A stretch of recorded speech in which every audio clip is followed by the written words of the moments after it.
Hello, my name is Tom. You can find me by Googling Collateral Base and visiting my website, collateralbase.com.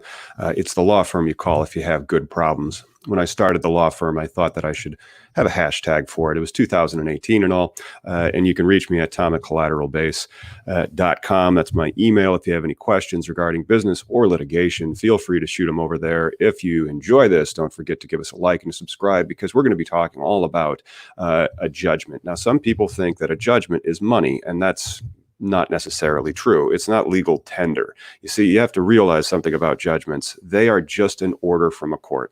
Now, if you stick around until the end, you're going to understand judgments and then what happens after a judgment better than most people that are stuck in a lawsuit. And so you might find yourself stuck in a lawsuit. That lawsuit might have cost you tens of thousands of dollars. I always have to advise clients, especially back when I used to do the suing. Now I'm primarily what they call a corporate lawyer, specifically for the emerging agricultural industry of cannabis. If you really want to find me, you can Google cannabis lawyer and click over to my website, cannabisindustrylawyer.com. And now back to the regularly scheduled enforcement of judgments. So you get a judgment. It's for $1 million, let's say. Can you collect on it? Your attorney should have already sat you down and had this type of, he's kind of like, your attorney in this case is kind of like the quarterback. He should have explained to you the play being litigation, the finish line, the goal line being getting the judgment. And then it goes into strange times being the enforcement of the judgment and maybe also an appeals process that may reverse the judgment, which might also require an appeals bond be posted. So when you get a judgment, it's not legal currency. You can't just spend it like it's money. You can maybe try to use it as collateral. Another reason why we call the law firm Collateral Base. It's what you can bank on. And so you now have this $1 million judgment. You have to continue to sue them through what they call supplementary proceedings. You have to serve them being the judgment debtor in this case. If you win, you are a judgment creditor. And so that judgment creditor gets to conduct supplementary proceedings. I know which they are under Illinois law. I'm fairly certain the citation to discover access process is in other states, maybe very much yours. And once you've gotten your $1 million judgment, then you serve a citation on that person who you got the judgment against. Very often these are statutory forms, and these statutory forms make certain disclosures of their financial assets, which they call attachable. In every state, there are things called exempt assets, and you cannot attach to these exempt assets. And when I say attach, I mean go get. The whole point of having that judgment is so that you can go get it satisfied. And by satisfied, I mean paid. Very often judgments arise because a contract has gone bad because somebody can't afford to pay for it.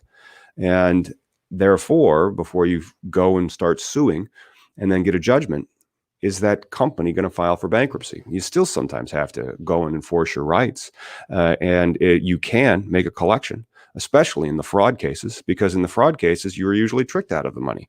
And so they might be hiding those assets. That's how I got into the law practice. I was a collections attorney for commercial collections. And so we would have to go through bank statements and play follow the money, or where did it go, or who stole what. And that is all that you're going to need to be doing in the enforcement of judgments stage to collect on the judgment and turn the order that you are entitled to payment by the person who you've gotten the judgment against into actual money, and then you can deduct that from the judgment. And judgments last for so many years, they can be revived.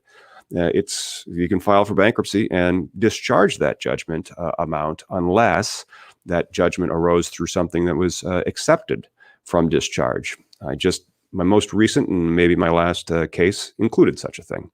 However, that is a summary of what you need after you have gotten a judgment, how you turn that into an enforcement of the judgment. It is through the supplementary proceedings.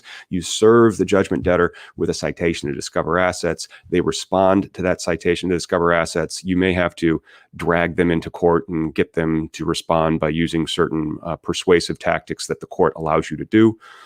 They're supposed to make a full disclosure regarding their financial picture so you can see what is and is not exempt. And then you move for turnover of proceeds or turnover of certain assets of the judgment debtor in satisfaction of your judgment. And we hope that you get those judgments satisfied. If you found this interesting, please give this a thumbs up. You'll get more of these.